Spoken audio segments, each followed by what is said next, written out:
Hi, I'm Mandy Melton. I'm a counselor here at TCC Trinity River Campus. And today I would like to talk with you about a very special topic. I've actually had several different people ask me and request this topic. We're going to dive into talking about relationships. It's been quite a season the last few years, and many people have had lots of changes in their relationships. So we're going to talk today about harnessing healthy relationships.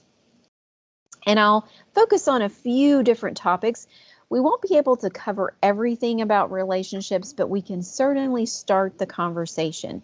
So let me show you, I'm going to put up on the screen here what we will be talking about and focusing on today. We're going to first define the difference between toxic versus healthy relationships and really unpack a great deal about the two differences so that you can see. We'll also discuss the Gottman's conflict patterns. You may have heard about the Gottman research, really interesting. They have 4 conflict patterns that you'll want to hear about. We'll also talk about Dr. Townsend's relationship categories and relationship nutrients. Some really helpful, inspiring information. And then the last part will be about relationship first aid. So what I call resources, some websites that you can explore, and then I also have some relationship inventories that might interest you or someone that you know. You know, I always say if it doesn't work for you or it's something that you know is not going to be helpful, pass it along. Maybe there's a family or a friend or peer that you can get that information to. Okay, so let's dive into the basics on toxicity. What does that look like? Now you're going to recognize some of these. There'll be some red flags that will really stick out for you, but I'm going to kind of unpack a little bit more than usual. So we'll camp a little bit on that, and then again, we'll move over to the healthy part of what relationships look like, so that we can get both sides and view it holistically. Okay, so the basics, relationship toxicity. I have 4 up on the screen here. These are the first 4. Quick involvement, extreme jealousy, controlling behavior, and forceful disagreements. Okay, now what I mean by quick involvement is I mean involvement that looks like you literally go from a 0 to 100 in a few weeks. You're not just connected and seeing that person, but you're literally moving in with them. So it's extreme, extreme. Speaking of extreme jealousy, what does that look like? Well, it's not just a typical, okay, I'm envious of you. This is very intensive as well. It can be, I'm jealous of friendships that you have, family connections, pets. I've had people talk about jealousy of a pet that they have a connection with, career or personal success. It could be anything that the person is jealous of or envious of. So, and it typically is not just broad range, but it can be all of these combined. Controlling behavior. This is not just a simple micromanagement, but it's literally every moment and movement is controlled. You get the sense that the movement is being controlled when the person is checking in during parts of the day. It's designed to debilitate someone and shut them down. And then the last one I have listed here is forceful confrontation. And I don't want you to just think in terms of physical, because when we think of force, our minds tend to just go to a physical confrontation. But I'm also meaning an emotional and psychological harm here too. So we want to take it a step farther when we're talking about relationship toxicity. Okay, Let's look at 4 more elements of relationship toxicity. Rigid sex roles. This is where someone always assigns particular duties to a specific gender or even orientation. There's no flexibility or fluidity or equalness in the relationship.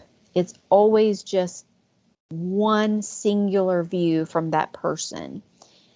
And roller coaster personality. The person is up and down and all around.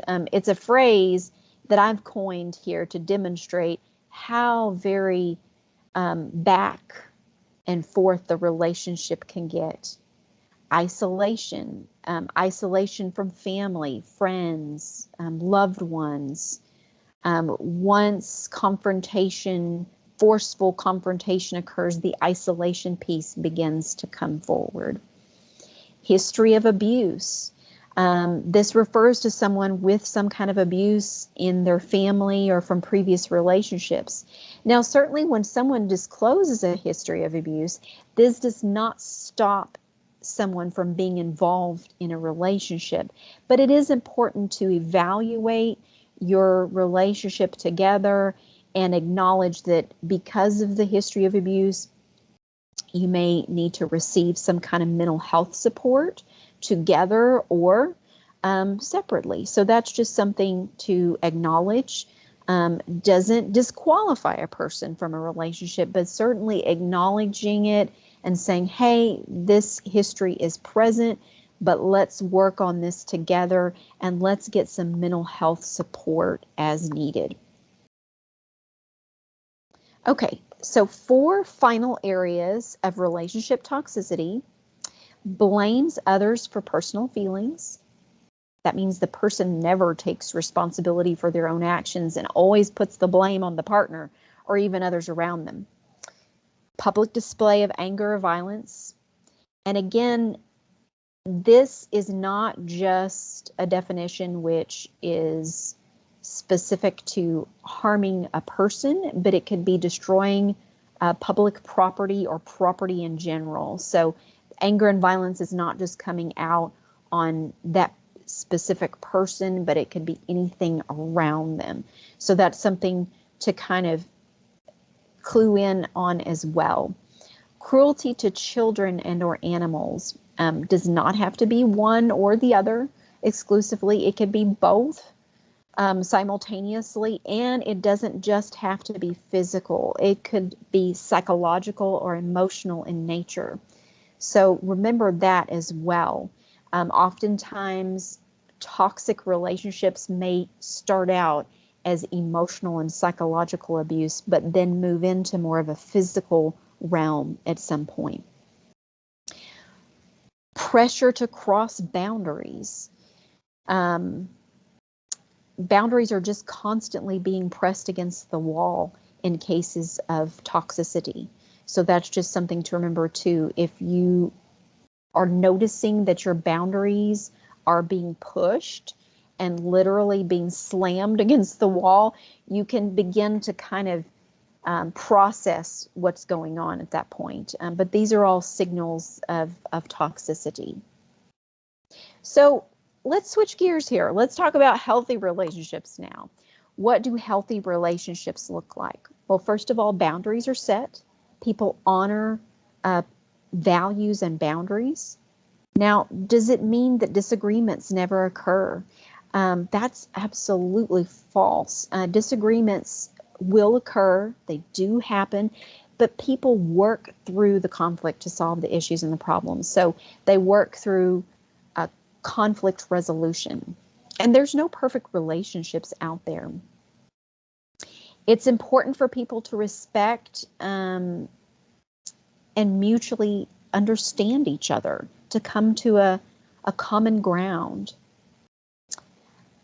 I really like this one, and I'm going to camp on this one for a little bit. This last one here, individuals avoid enabling.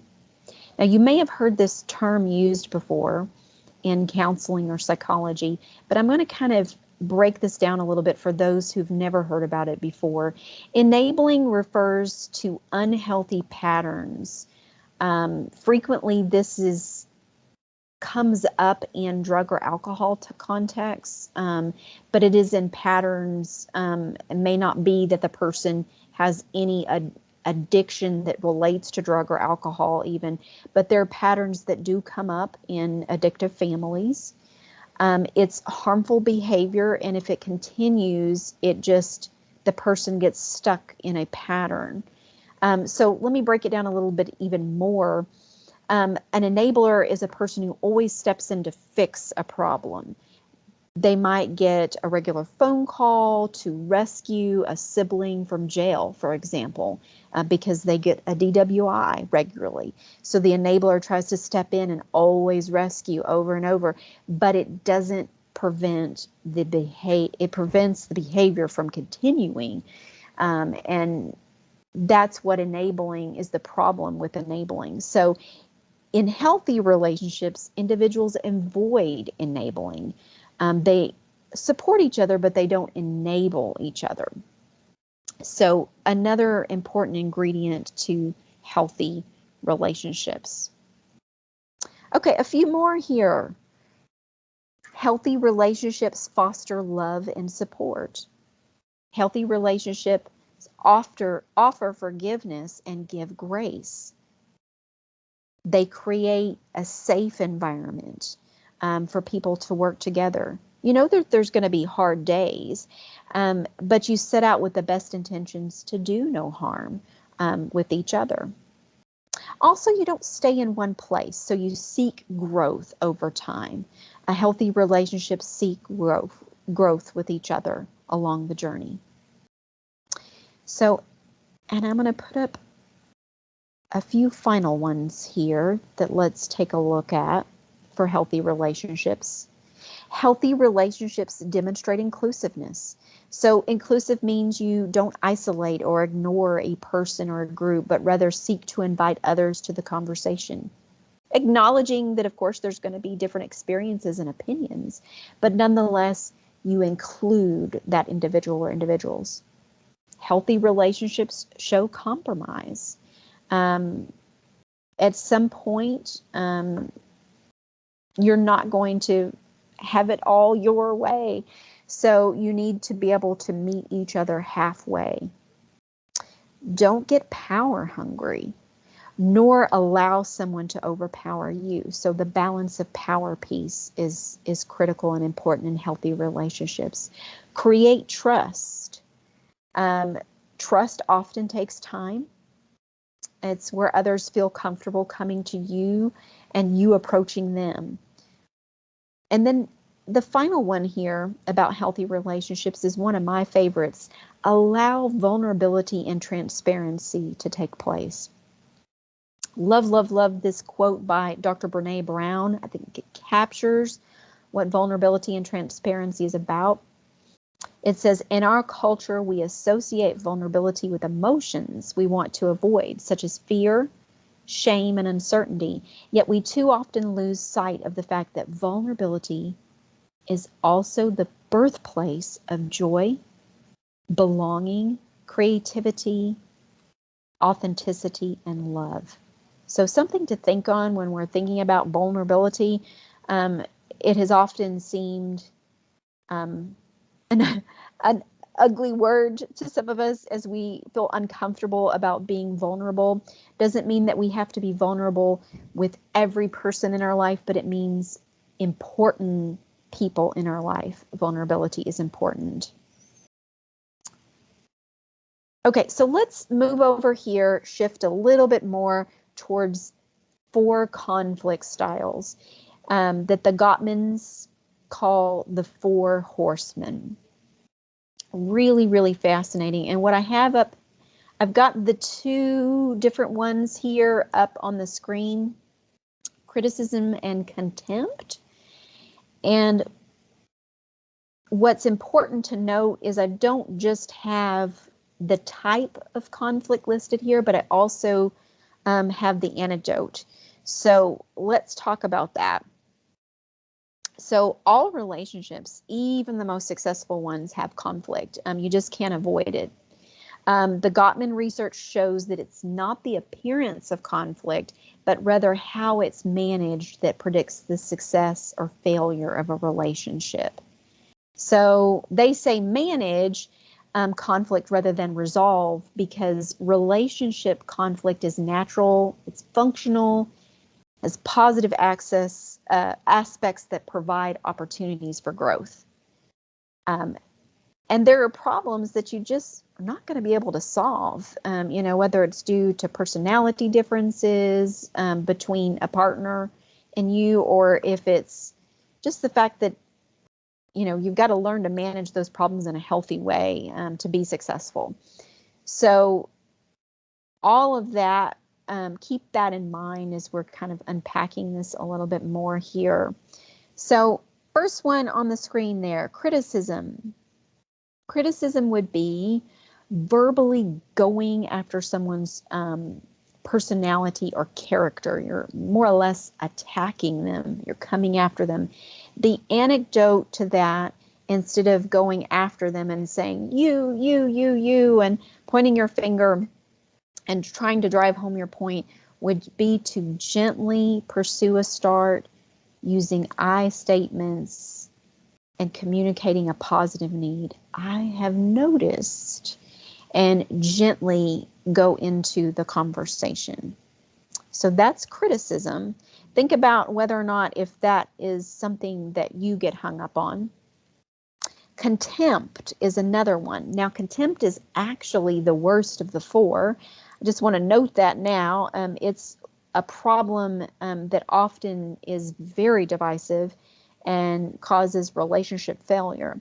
Contempt is attacking the sense of self with intent to abuse. So it's a lot more abusive in nature. The anecdote to this would be to foster a culture of appreciation by recalling your partner's positive attributes, finding gratitude for positive actions. So really cultivating that place of gratitude when you're thinking about your partner. So those two are just a little bit of what the Gottmans have. Let me show you the rest. The other two horsemen are defensiveness and stonewalling. Defensiveness is when you victimize yourself to basically ward off a perceived attack and reverse the blame. So it's a way of protecting, but again, it causes this conflict, can escalate, and can go on and on and on and on when you're on the defense. So the anecdote for that is to take responsibility by accepting the partner's perspective and listening to them, and offering apology if there's wrongdoing. So taking a moment to understand the partner's perspective, and just take a moment to really kind of listen in rather than say, again, you're pointing that finger and getting defensive and going into an attack mode. Stonewalling. I have many clients, students that report this problem.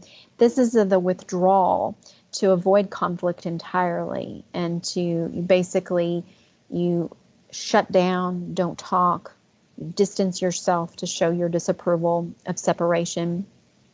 But the best way, or the anecdote to help with this, is more to do with self-care and self-soothing. So it's to step away and take a break from your partner and say, you know what, let's come back to this. Let me take a moment. I need some time to process this. I want to hear you clearly. Let's take a break. And it's designed to give you some time to self-soothe and to find self-care practices that are going to help you reset before you go back into talking with your partner. So these are what Gottman calls the four horsemen. So think about your own relationships and which one is a problem for you. And while you're pondering that, I'm going to go over here and talk more about Dr. Townsend's 7 C's. These are going to look more into the broad view of our relationships. So we're not just thinking in terms of partner relationships, spousal, husband, wife.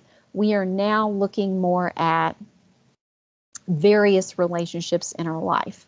And so I'm going to unpack, there are a total of 7 here. Like I said, Dr. Townsend calls this 7 C's. The first 3 are coaches, comrades, and casuals. Now, coaches, these are kind of your mentors, the people that you connect with, that have maybe an expert area that's of interest to you. I mean, it could be leadership, parenting, emotional health, spiritual growth, maybe even some kind of physical training, but they're designed to support you. So think about, do you have any coaches in your life? The next area is comrades. This is what Dr. Townsend calls your life team. So these are approximately 3 to 10 people. They may not see very deep levels of your life, but they are a part of your day-to-day group that you mingle with, that you connect with. They are the people that speak truth into your life. They're involved in their own growth and demonstrate vulnerability and seek improvement. But they could be an individual, they could be a group, or they could be a hybrid of the two. But think about, how many comrades do you have in your life? Do you have a group that you can call your life team? The third area here are casuals. The casuals just kind of help us be present. They're our neighbors, friends. They have potential to be our life team, but they are just people that have a positive impact on us, but we're not going to see them as regularly. But again, they're still a part of our life. Okay, so 4 more areas that we want to take a look at. Colleagues, care, chronics, and contaminants. These are 4 other types of groups that could potentially be in your life. The first one is, typical of not just work relationships, but perhaps even school relationships. You could categorize that as not just colleagues, but peers. We don't choose the people we work with generally. This can definitely make a difference in our energy, and it can be harder if we don't have people, as Dr. Townsend says, that are competent, relational, and team-oriented. But something to think about: what do your colleagues, your work relationships, your peers look like? Perhaps you don't, again, have work relationships, but maybe you have peers or school relationships. So what does that look like? Also, care. There are care relationships. These are people in need that you're able to give support to. And maybe it's just, perhaps it's mentoring somebody, or maybe it's something even more than that. Perhaps it's doing something that's related to some volunteer work of some sorts. But it's basically, you're just making the world a better place. You are giving and supporting to that particular person. And what research shows is that our care relationships not only help us make the world a better place, but they release an oxytocin in us, that it's a hormone that lifts our spirits. It's reinforcing those behaviors. So care relationships are very important, but you also want to be careful and not have so many care relationships that you're exhausting your energy. So that's something to think about as you're looking at these different relationships. Okay, so the last 2 are very intensive kinds of categories. Chronics are people with long-term struggles. So these are people that you help. The difference is that these are folks that they always have a problem. So They may end one and then another one begins. Now, that in itself is not the issue. The issue is that chronics also tend to have a flat learning curve. They don't learn much from their experiences and apply them. So they just have continual, like, out of control spirals, and then there are people there to care and pick up for them, but they tend to just really struggle. And so chronics can take a lot of energy. Does not mean that you cannot support someone, but it is good to just take an assessment of the different roles in your life. If you're spending a lot of energy to several people in that category, then it's something to kind of take stock of and really think about, do you need someone else to pour into you? Now, the final area is truly toxic. It's what Dr. Townsend calls contaminants. These are folks that really do mean serious ill will towards you. They tend to be envious. They like to basically divide and damage. They can go in and destroy businesses, marriages. They're after you. And when you have clear evidence of that, of who they are, it's important to create safety and distance. These are folks that sometimes law enforcement or even the legal system in some capacity has to get involved. So distancing yourself and keeping yourself safe from them is important. So those last two categories can be very toxic, and most assuredly contaminants is very toxic. So evaluating where you are in your relationships is critical as you kind of structure your next steps on harnessing some good relationships. Now, this last half, we're going to kind of dive into some relational nutrients. Now, this is the big picture of relational nutrients. Dr. Townsend has 4 quadrants, and I'm going to more or less focus on each quadrant, and you can always pick this back up off of Dr. Townsend's website if you're interested. But the premise behind this is nutrients from the right relationships are just as critical as getting food nutrients for our bodies. There are several relationship nutrients that Dr. Townsend lists here. There's 22 total, and again, 4 quadrants.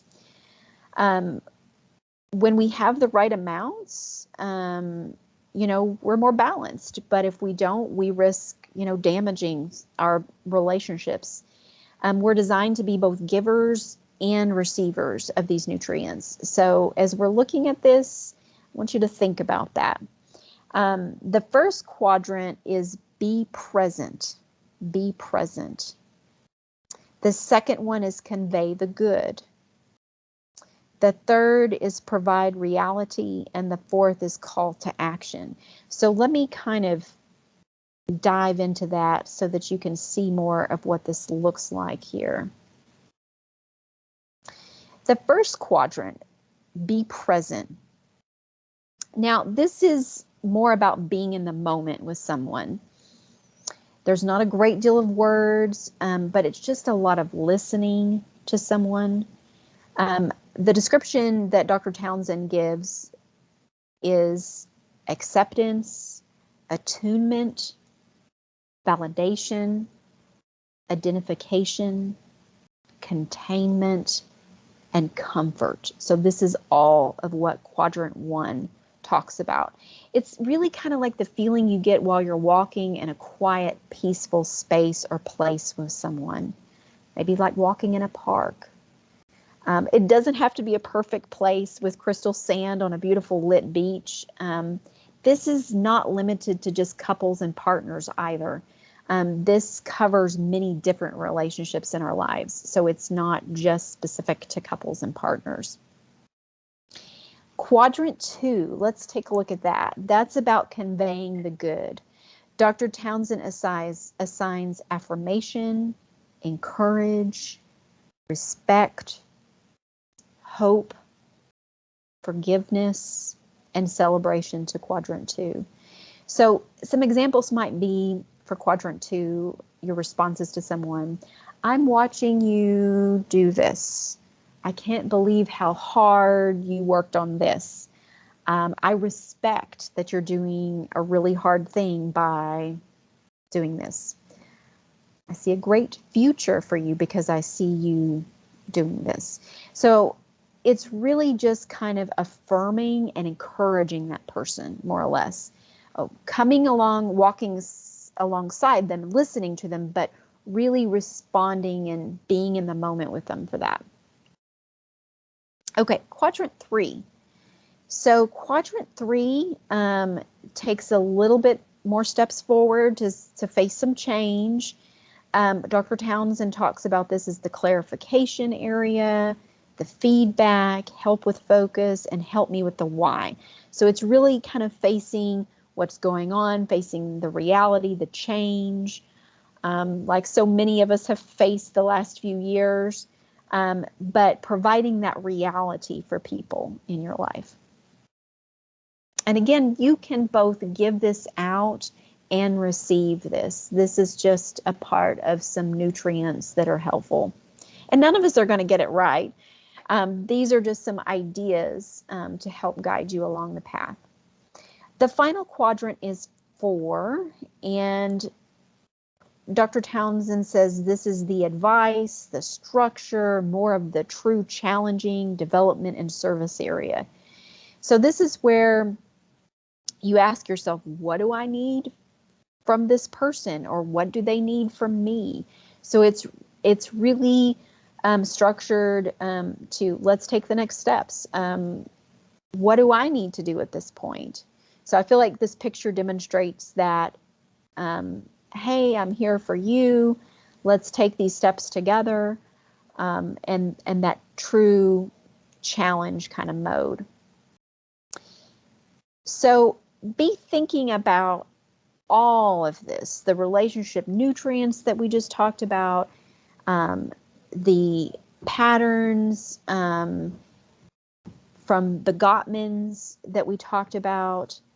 All of these different things are valuable as you are considering your relationships. Dr. Townsend, of course, talks about the broad pictures of the different types of relationships you have.